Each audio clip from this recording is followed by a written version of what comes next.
How to install FET. Microsoft Windows users should have got Windows 7 or later. Open your web browser and visit the FET homepage.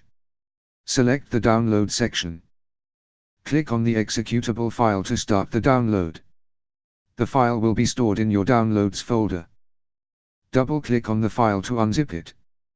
Windows might complain about an unrecognized app. Press More Info and run anyway. You will be asked for a new folder name.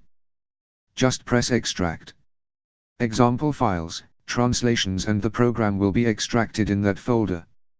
Open it with a double-click and double-click on FET. It will start with English language by default. You can change it by selecting language in the settings. Select your language and press OK. You can move the directory to another location if you want to use it regularly. Create a link by moving the executable and pressing the Alt key at the same time. The Alt key is left from the spacebar key. You can start exploring FET now.